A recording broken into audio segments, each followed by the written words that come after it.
चौथी बाड़ी, चौथा कदम, करीबन 12 से 3 बजे तक खामोशी। 3 बारियों के बाद करीबन 3 घंटे तक खामोशी। मौसम में तब्दीलियां आ रही थी, मौसम में परिवर्तन आ रहा था, मौसम अपना मिजाज बदल रहा था, मौसम से भी प्रकृति से भी बर्दाश्त नहीं हो रहा था।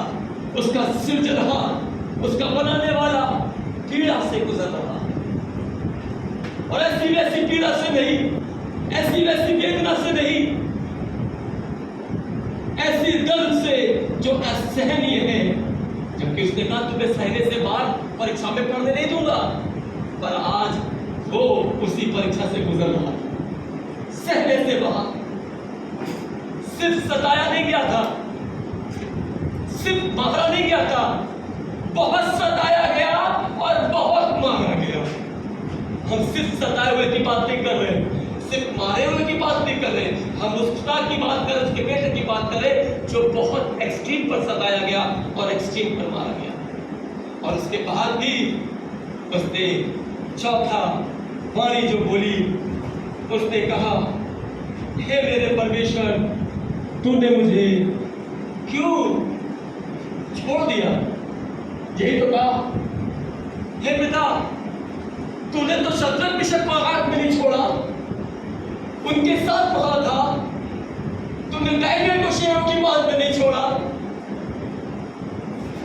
तूने किसी को ऐसे हालात में नहीं छोड़ा जहां पर वो कहे कि हम अकेले हैं। तूने लाजर को कब्र में भी नहीं छोड़ा, उसको जिंदा कर दिया।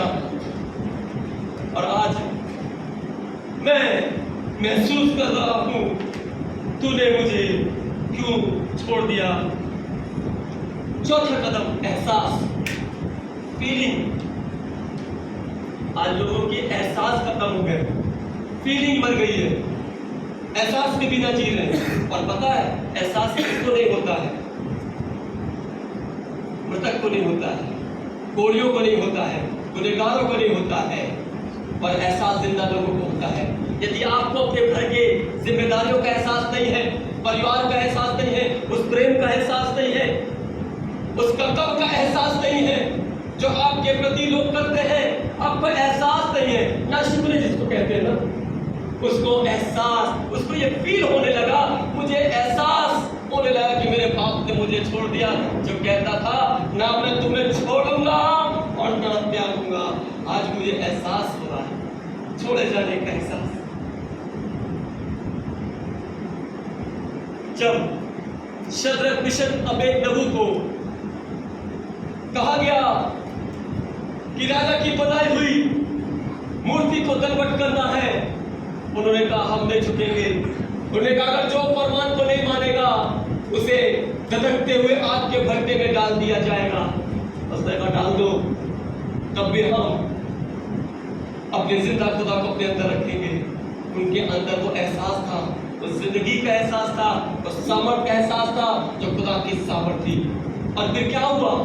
उनको आग के भट्टे में डाल दिया गया, और जब डाल दिया गया तब लिखा है चौथा जो उनके साथ था उसका स्वरूप उसके बेटे के समान था।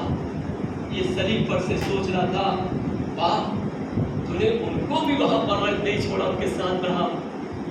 जब शेरों की बांध में, भूखे शेरों के बीच में तेरा दांत डाल दिया गया, शेरों का मुंह तूने बंद कर दिया, आज तो तेरा बेटा सलीब पर है और ये एहसास होना कि जब तूने मुझे छोड़ दिया। पर बाप ने उसे छोड़ा नहीं था, और एक एहसास कर रहा था। और यीशु मसीह भी ये चौथा कदम है, ये चौथा कदम विश्वासी जीवन का है। यदि आप बिना एहसास के जी रहे हैं तो आप मुर्दा हैं। यदि आपकी जिंदगी में एहसास नहीं है, माँ बाप के प्रेम का एहसास नहीं है, कलीसिया के प्रेम का एहसास नहीं है, यीशु मसीह के बलिदान का एहसास नहीं है, तो आपका जीवन व्यर्थ हो जाएगा। आपको एहसास के साथ जीना चाहिए, आपको फीलिंग। डॉक्टर कहते हैं आपको घुटना चेक कराने जाते हैं तो वो घुटने में मार के देखते हैं कुछ हो रहा है, कुछ एहसास हो रहा है, ऐसे तो कहते ना, और थोड़ा मारते कुछ हो रहा है, आप कहते नहीं, नीचे का ऐसा बेकार हो गया है, शुरू हो गया है, उनको एहसास नहीं होता, वो सुनता में चले जाते हैं। और वो सिखा रहा है कि मर जाना, पर तो अपनी जिंदगी में परमेश्वर की सामर्थ का एहसास खत्म होने देना। एहसास के साथ जो अपने माँ बाप के कर्तव्यों का एहसास होना चाहिए, उनके बलिदान का, उनके भूखे रहने का एहसास होना चाहिए। जब मैं बहुत नशा करता था और शादी के बाद भी डांट खा जाता था, और कभी कभी नशे में अपने पिता से बोल देता था, क्यों पैदा किया, मार क्यों नहीं दिया, मार देते, काहे पैदा करते। तो मेरे पापा कहते इसको बिल्कुल एहसास नहीं है, कैसे परवरिश करी, कैसे पाला है, कैसे दुख उठाया है, कैसे लिए फिरे हैं। और बात हमारा एहसास मर जाता है और हम फिर बदज़बान हो जाते हैं, बदमिजाज हो जाते हैं। और आसमान खुदा सलीब पर से सिखा रहा है एहसास को रखना। भले बाप को तुमको लगे कि तुम्हारे बाप ने तुम्हें छोड़ दिया, पर वो छोड़ने वाला बाप नहीं है, वो साथ देने वाला बाप है। जन्माने वाली माता तुम्हें छोड़ सकती है, अपने सगे लोग तुम्हें छोड़ सकते हैं, मैं तो जगत के अंत तक सदा तेरे साथ रहूंगा। यीशु ने कहा ये एहसास आपकी जिंदगी में होना चाहिए, और वो एहसास आपको मसीह कदम में मजबूत बनाएगा। पहला कदम निवेदन, दूसरा वायदा, तीसरा जिम्मेदारी, और चौथा जो वाणी थी, चौथी शरीफ से कही गई वाणी थी, वो सिर्फ वाणी नहीं थी, वो ये बताना मांग रहा था तुम अगर मेरे साथ चलते हो तो तुम्हारे अंदर फीलिंग होनी चाहिए, एहसास होना चाहिए, दर्द होना चाहिए, घबरा के जाने की, मुंह मोड़ने की तुम्हारी जो आदत है उसे तुम्हें बदलना पड़ेगा। एहसास नहीं होगा। एक धनवान को उसके ड्योढ़ी के बाहर बैठे हुए लाजर का एहसास नहीं होता था, है ना। एक धनवान को उसके ड्योढ़ी पर बैठे हुए लाजर का एहसास नहीं होता था, जिसके घाव कुत्ते चाटा करते थे। वो रोज देखता था और फिर भी उसको एहसास नहीं होता था। एक दिन वो मरा और वो अब्राहम की गोद में चला गया जो लाजर था, और धनवान मरा और वो नरक में था, आग में था। अब उसको एहसास होने लगा ये नरक की आग बहुत जला रही है, ऐसा कर लाजर को भेज। लाजर अब्राहम की गोद में बैठा था, अब पीठ कहते रस्सी जल गई और ऐठन नहीं आ रही, ये वहीं आग में बड़े बड़े कह रहे हैं उसको भेज, उंगली डुबोकर मेरा दारू गीला कर दे। अब एहसास होगा तुमको, उस समय एहसास नहीं था, आपको एहसास होना चाहिए। परिवार में यदि कोई कमजोर है तो आपको फीलिंग होनी चाहिए, प्रभु हम नजरअंदाज नहीं करेंगे, हम नजरअंदाज नहीं करेंगे। ये एहसास होगा और तब ये एहसास आपको मसीह में मजबूत करेगा। और यही है उसने कहा हे प्रभु करने वालों मेरे सामने से चले जाओ, क्योंकि मैं तुम्हें नहीं जानता। कैसे जानोगे? जब मैं भूखा था तब तुमने मुझे रोटी खिलाई, जब मैं प्यासा था तब तुमने मुझे पानी पिलाया। ये एहसास आपकी जिंदगी में जब ये फीलिंग आएगी तब आप मसीह जीवन के इस सिद्धांतों को, उस सलीब की बाणी को, उसके भेद को समझ पाएंगे। और मैं समझने लगा कि 7 वाणी से गुड फ्राइडे में बोल के सुन कर चले जाते होंगे, पर जब मैंने इसको जाना तो मैं चौंक गया। मैं वाकई प्रभु अद्भुत है, आपके इस भेद में, इस कलमों में, इस तकलीफों में भी आप ये बताना मांग रहे हैं मेरे साथ चलने में ये तुम्हारे कामयाब चीजें हैं।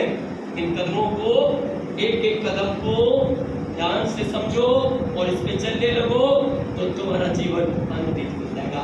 ये 7वीं, ये चौथी वाली थी, ये चौथा कलमा था। और जब वो कह रहा था एहसास के बारे में, ये पिता तूने मुझे क्यों छोड़ दिया। कौन से लोग अपनी तन्हाई में यही कहते हैं हमारे बच्चे छोड़कर चले गए, अकेले पड़े हैं, कोई देखने वाला नहीं। अभी 2 साल कोरोना काल के थे, हम लोग विजिट कर रहे थे, इसी छत्तीसगढ़ में आए थे, बहुत जगह गए। लोगों ने कहा इस कोरोना काल ने हमें एहसास करा दिया अकेलेपन का, पर फिर भी खुदा की उपस्थिति का एहसास हमें हो गया। हमारे अकेलेपन में हमारी औलादें हमको छोड़कर चली गई, हम औलादों के पास नहीं जा पा रहे थे, हम कुत्तों से बदतर जिंदगी हमने जी है। खाना लोग डाल के चले जाते थे, छूना पसंद नहीं करते थे, कोई पास आना पसंद नहीं करता था। हम एहसास के साथ जी रहे थे, और तब उस एहसास में ये एहसास हुआ कि अगर तू ना होता तो मैं मर जाता। यीशु मसीह ने आपको उन हालातों में अपनी उपस्थिति का एहसास कराया। आपकी अपने परिवार में अपनी उपस्थिति का एहसास कराइए, अपने रिश्तों में अपने प्रेम का एहसास कराइए, अपने खालीपन का एहसास मत होने दीजिए। जब आप खालीपन का एहसास होने देते हैं तो कोई खालीपन में टूट जाता है और बिखर जाता है। जो टूटता है वो बिखरता है, और जो बिखरता है वो चुभता है। टूटता है तो आप कहते रह जाओ, वहीं रह जाओ, वहीं रह जाओ। क्यों?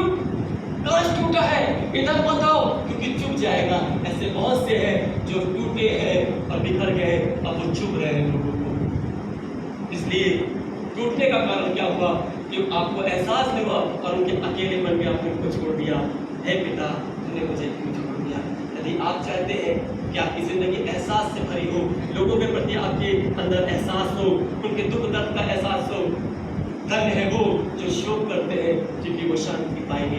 यदि आपको एहसास हो किसी के दुख दर्द का तो आप महसूस करेंगे और आपका वही एहसास उनकी मदद बन जाएगा। अपनी आंखें बंद करें और दुआ करें और इस चौथे कदम के साथ कि जब प्रभु यीशु मसीह ने उस वेदना में, हम तो पानी पी पी कर छाई में बैठकर पंखे चल रहे हैं और आप भी सुन रहे हैं, पीछे कूलर चल रहा है, आप सुन रहे हैं, और खुले मैदान में गुलगुत्ता पहाड़ी, मौत की पहाड़ी, खोपड़ी नुमा, अरे बाप रे बाप, और वहां पर छाई भी नहीं, सिर्फ धूप, और धूप में वो हिम्मत कर करके आपको 7 कदम लेके जा रहा है। और ये जिंदगी का फलसफा बना लीजिए, आप इसके साथ चलिए। ये चौथा कदम है कि प्रभु हम मर जाए और मरते दम तक हमारी जिंदगी, हमारे परिवार के प्रति एहसास होना चाहिए जिन्होंने हमारे लिए क्या किया।